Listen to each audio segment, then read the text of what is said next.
Got a pickleball hothead in your group? Tune in to today's pod and you'll learn how to deliver the "it's not me, it's you" message.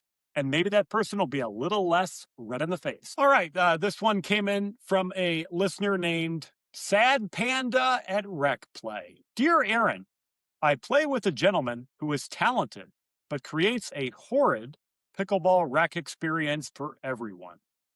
When we play, I beat him just about every game, and he doesn't take it well. During our games, he throws paddles, throws balls, and yells at his teammates. What is the best way to tell someone that I don't want to play rec with him anymore? To get off work for some rec play, long day, get unwind, play some pickleball, and all of a sudden you're up, 8-3-2, and then your opponent is going off on his partner like Draymond Green for missing a dink. Okay, yeah, not what everybody wants to experience.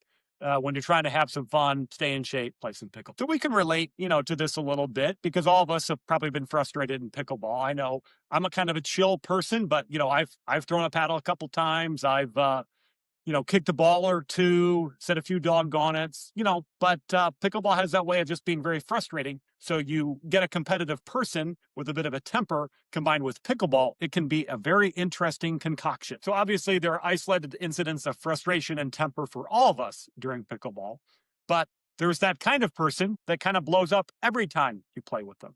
Okay, so when he's losing, he gets mad, he takes it out of his paddle, and it goes from your court over to court 7. Okay. And then the excuses start. Oh, my paddle doesn't have enough grit. Oh, you're playing with the delaminated paddle. Oh, my partner's lobbing too much. Oh, I'm just dialing into this new lifetime ball. It plays so much different. Like, we've been around this person before. So I think for a lot of people at some point in pickleball, you're no longer doing open plays as much. You're kind of getting together with other guys and girls at your skill level and trying to have good competitive games. So oftentimes the spirit of that is, fun competition. You're taking it seriously, but people really aren't blowing up too much. And it's kind of more to get a fun workout out and keep your skills sharp. Or it's more, serious, intense rec play, for tournament practice or if you're in a real serious league. But then you got those guys, they want a rec experience kind of more like the Hunger Games, where every point is akin to the tributes battling it out to the death in the forest.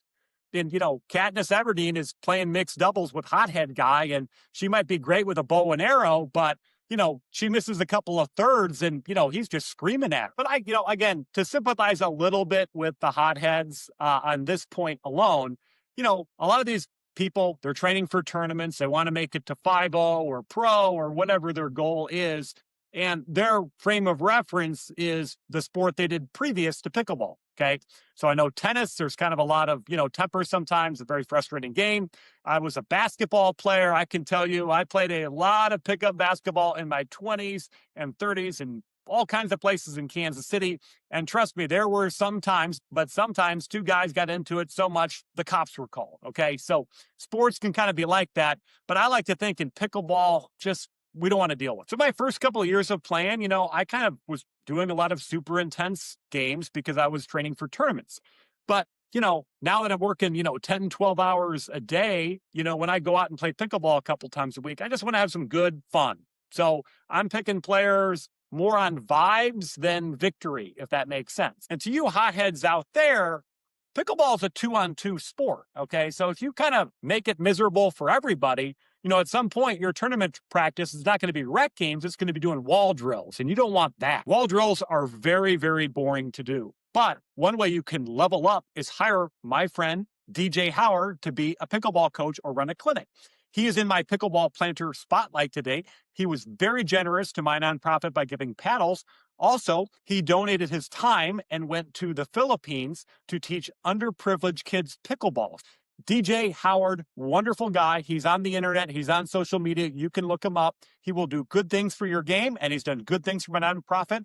DJ, thank you for your strong support. Okay, now getting to the $1 million question for today. How do you deliver the "it's not me, it's you" message to hothead guy? So obviously there's the indirect approach. Hey, I'm busy, I can't play, or not really getting back to him on time, or ghosting, or any of that. And obviously you can handle people that you don't want to play with by just not scheduling play with them. So I like the direct approach a lot of times in dealing with situations like this. I would not do it by text. I would do it in person. I think you can read body language. It comes across more sincere and things don't get misinterpreted on tone when you're doing it in person rather than text. And I would just say, hey, man, the last few rec sessions, just we're not getting good vibes. It's just, I don't think people are having as much fun. Let's keep drilling and working on our games together. But I just don't want to get the guys together and have it not fun. And I just kind of feel like it's been like that the last couple of times. And if he pushes back, just say, hey, man, I'm not trying to change you here. I'm just telling you this is my choice. And again, happy to drill, but kind of indicate the boundary line is kind of, hey, rec play, you're out, man, until you deal with that temper. So are there flags on Hothead Guy for ruining rec play? Absolutely. Flag.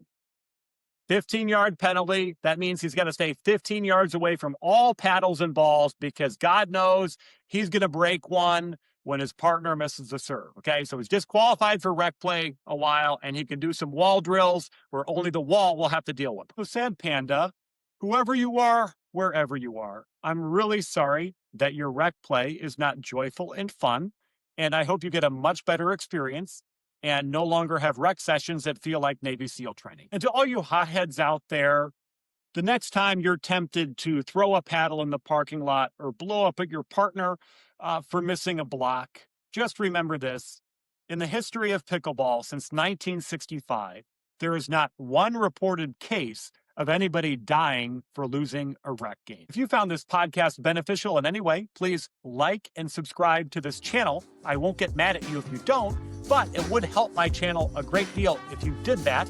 And if you have pickleball drama, send it my way.